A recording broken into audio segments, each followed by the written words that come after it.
parole aux associations.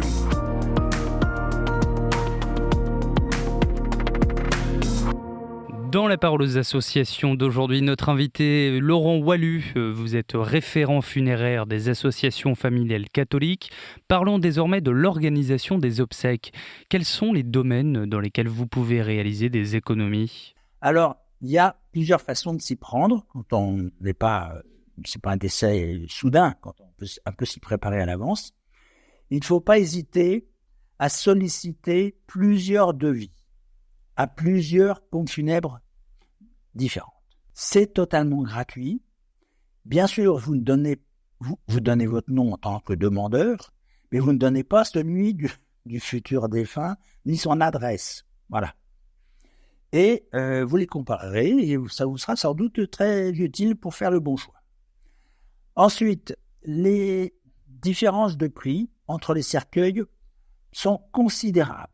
C'est un des postes ou le poste le plus important.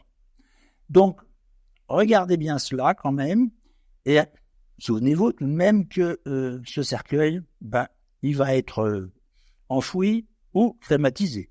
Ensuite, si votre futur défunt se trouve dans un EHPAD, eh bien, allez relire son contrat.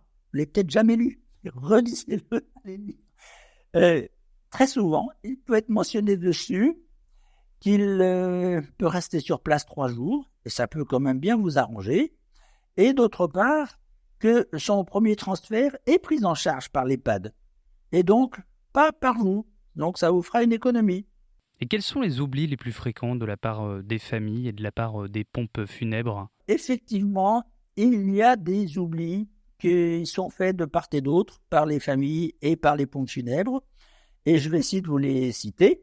Les pompes funèbres, quand elles vous établissent des devis, cela correspond aux prestations qu'elles proposent. Simplement, elles n'ont pas forcément toute la gamme.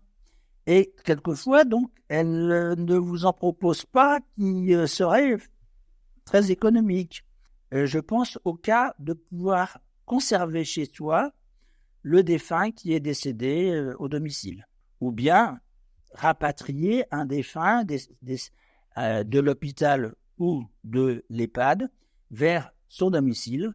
Cela vous économisera premièrement les frais du funérarium, mais d'autre part, c'est quand même on peut beaucoup mieux se recueillir auprès de lui pour vous-même, pour ses amis et pour sa famille qui viendront dans un lieu familier et non pas un peu impersonnel comme peut l'être un funérarium. Et le seul coût que cela vous génère, c'est seulement de louer un lit réfrigéré, et c'est vraiment pas cher par rapport au prix d'un funérarium. D'autre part, il y a une autre chose, alors là, que les familles ne doivent pas oublier, c'est de demander au futur défunt, s'il n'a pas fait un contrat obsèque. Parce que si c'est le cas, bien sûr, vous ne demandez pas quel est le bénéficiaire.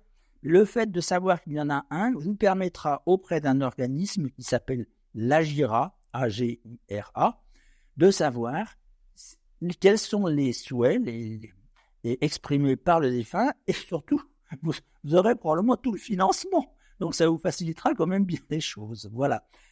Merci beaucoup Laurent Wallu. Je le rappelle, vous êtes référent funéraire des associations familiales catholiques, qui est, je le rappelle, une association de consommateurs.